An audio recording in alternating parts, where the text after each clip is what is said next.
So next up is Maggie Scollan. She's interested in archaeological sciences, which is an interdisciplinary study of a lot of different things: biology, chemistry, archaeology, and history.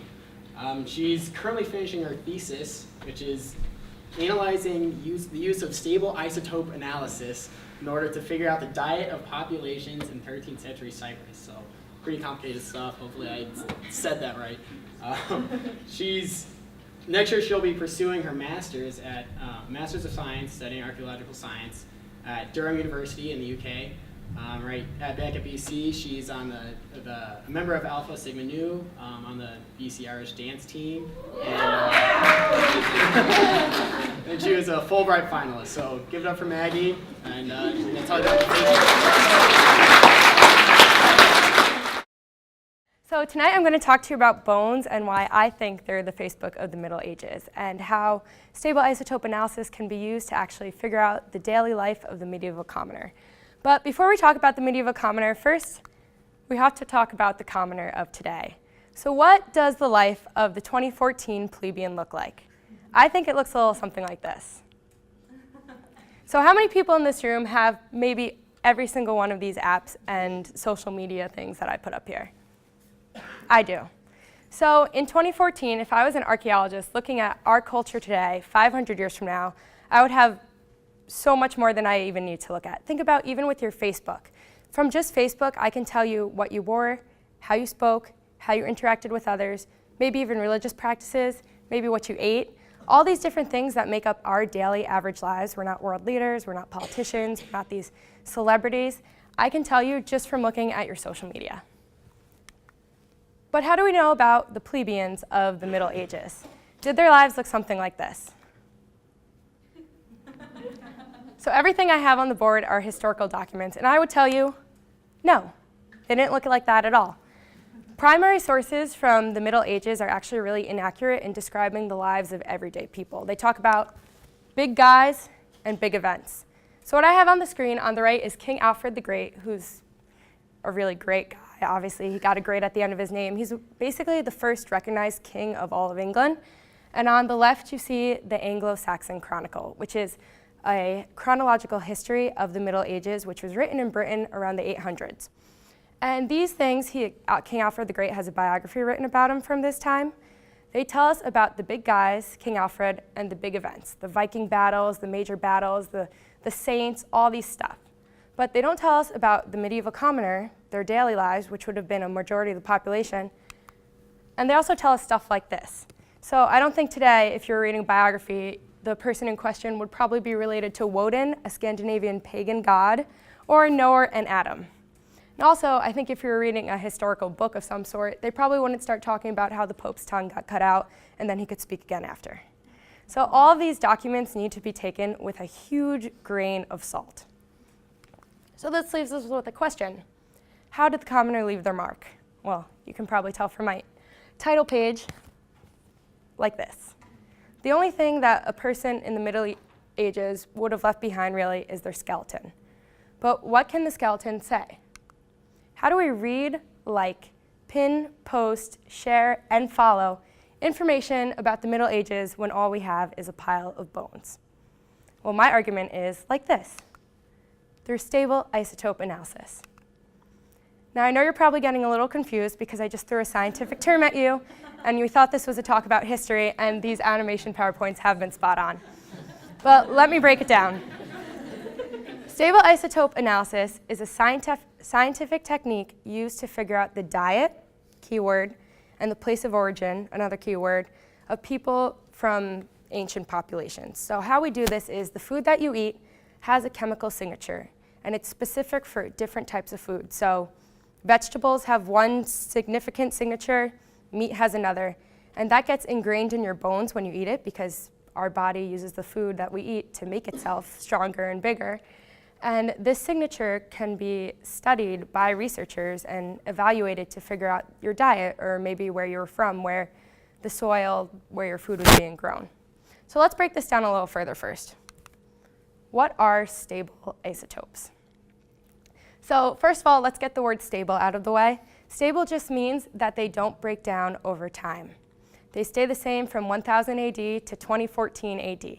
So if I'm an archaeologist, this is great for me because it's not going to change in the past 1,000 years. When I dig somebody up, they're going to be basically the same, as morbid as that may sound, but it's great. Isotopes are chemical elements. So everyone here has learned the periodic table maybe once in their life. You have carbon, you have nitrogen, strontium, etc. But we can think about isotopes like this. Let's say we have two twins, a fat twin and a skinny twin.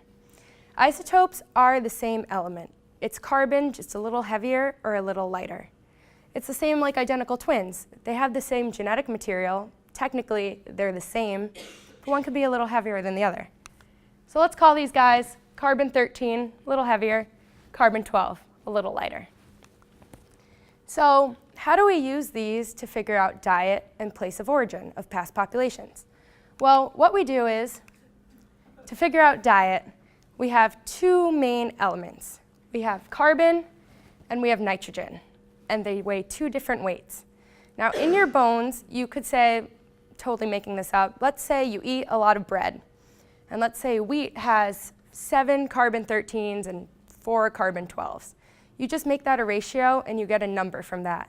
And these values from our ratios are the numbers we use to analyze diet. So you're looking at the ratio between carbon-13 and carbon-12 and the ratio between nitrogen-15 and nitrogen-14. What you're also looking at is the ratio between the two elements. And I'll explain this a little more later because diet is what I focus on specifically in my thesis. But you're basically looking at numbers, and you can compare these numbers to charts. For place of origin, it's a little different. You look at strontium and you look at oxygen. Now, oxygen comes from your water supply, so it's what you're drinking, and in the Middle Ages, they weren't drinking bottled water from who knows where. They were drinking whatever was next door, which can tell you a lot about where they grew up. And then strontium comes from bedrock, which basically gets incorporated into your soil, into your food, into what you eat. So let's talk about diet a little more closely. So on this chart, stay with me again, it's not that bad, which is from an article by Borbu and others that was published in 2011. We have these nitrogen values on the y-axis and the carbon values on the x-axis. And these are just numbers. These are those ratios I was talking about before. But when we put these samples into a machine and the computer pops out these numbers, we know a couple things. For example, if I have a carbon number that is around -24, I know that someone was eating a lot of C3 grains. And C3 grains are wheat, they're barley, they're basically what you use to make bread, and you see this a lot in European populations. However, on the other side of the chart, I have C4 grains, which, for example, would be corn. So you see this a lot in American populations. If you up the ante on the nitrogen value a little bit, you get to fish. And fish is a huge question for medievalists because during this time period, there was a huge revival in Christian fasting practices and technology, fishing technology, shipping technology. So one of the big questions for us is, were people eating more fish due to these advances in technology and due to these changes in religious practices? Finally, right in the center, you have meat. So this can be either terrestrial animals or it can be dairy products. So just from these numbers, I can pop them right onto this chart, compare them, and I already have an idea of what people are eating, which can lead to me answering questions about what was the food economy like? Were there differences in diets between different social classes, different genders? Just from this one piece of knowledge, think about all the things that what you eat say about you. So let's review quick, because I just threw a lot of information at you really fast. For diet, you're looking at carbon and you're looking at nitrogen. These go into plants, it's what you eat. It goes into your bone collagen, which is just a fancy word for a protein in your bone that stays stable for a long time. It doesn't really break down, so that's what we like to look at. Place of origin, so where are you from? We look at strontium from bedrock, goes into what you eat, goes into your teeth. Teeth are cool because they don't change after you're 12 or 13. So the teeth you have now are the teeth you had then. So if I look at someone and the strontium in their teeth is different from the strontium in their bone, it's clear that they moved somewhere during their lifetime. And this is big in the Middle Ages because you can't just hop on a plane and go somewhere different. It is a lot more work to move from one place to another. Same thing with oxygen, it just comes from your water source, so you're drinking it instead of eating it. It goes into another part of your bone, which we call appetite, so we can look at that too. But now that I've given you all this information, how do we apply it? I think it's time to look at medieval Cypriots and Viking immigrants and figure out what their bones are telling us about them. Let's look at Cypriots first. So my senior thesis was actually a study of a Cypriot population from the 13th century. And I was looking at 26 samples. I did the lab work, all of that, trying to figure out what their diets were and what questions that maybe these diets led us to think and what answers we could get. So what I found in my samples is that a majority of the population was right in this range. And this range tells me that they were eating about 15 to 20% marine resources. So pause for a second. For those of you who know your geography really well, Cyprus is an island. If you live on an island, why are you only eating 15% fish? You'd think you'd be eating a lot of fish, right? Because you're on an island, it's pretty nearby. But they were only eating about 15%. They were probably eating a lot of dairy products, a lot of bread, olive oil, and wine, which was common in the Mediterranean. However, 2 of my samples were eating a lot more fish, 45 to 50% fish. So what does this tell me? First of all, it raises a question. Why were these people different? So my hypothesis is that these 2 individuals were actually nuns, and they're eating more fish for 2 reasons. Firstly, fish was really expensive in the Middle Ages. It was equivalent to meat, which was also an expensive product, and monasteries had a lot of money, especially Western ones. So this was actually, the convent was a Western convent that had a daughter convent in Cyprus, so they had a lot of money coming in, they could afford fish. Secondly, in the Middle Ages, if you were a good Catholic nun, you would have been fasting half of the days of the calendar year. Half of the days of the calendar year were religious holidays. So that's a lot of fish. If you're a lay person and you couldn't afford fish, you were probably eating dairy products because fasting meant no meat. So that's what I found from this. So that can show you how diet raises all the other questions for me. It shows me about social class. It shows me about the differences between religious persons and lay persons. It shows me about food availability, food economy, trade. I can answer all these questions just by looking at this data. Now let's answer a question about place of origin. So in a paper published by Montgomery and others in 2003, Montgomery, who's actually the professor I'll be working with next year in grad school, asked a specific question. They looked at this population on Lewis. It was a population dating to about 900, 1,000. And this population had all Scandinavian background.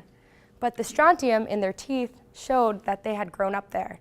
So this shows that during this period, Scandinavian peoples, Vikings, were moving all over the place and starting to settle. However, 2 of the individuals were different. One male was from northeastern Ireland, and one female was from southeastern England. So what does this tell us? This tells us they were probably slaves. So imagine, as a commoner, living your daily life and living in constant fear of being taken one day, moved to another place, and taken up into slavery. This was the environment that these people were living in at this time. And we can deduce that just from knowing that these 2 people were from different places. It also shows the shipping technology during this time. It shows you about mobility, people were moving around. So place of origin can really tell you a lot about how the commoner was living their days. So finally, hopefully through this talk, I've explained that this isn't actually so different from this. Stable isotope analysis is a really key way for archaeologists to answer questions about the Middle Ages that we couldn't before. The Dark Ages, as they have been called, used to be thought of as having no evidence for us to look at. Not a lot of things were written down, so people thought they weren't there at all. But we were using the wrong flashlight. Stable isotope analysis is a great way to answer future questions about the common people and to learn about a majority of the history that has been forgotten until this point. So thank you, everyone, for listening. I hope you enjoyed it, and if you have any questions, see me after. Thank you.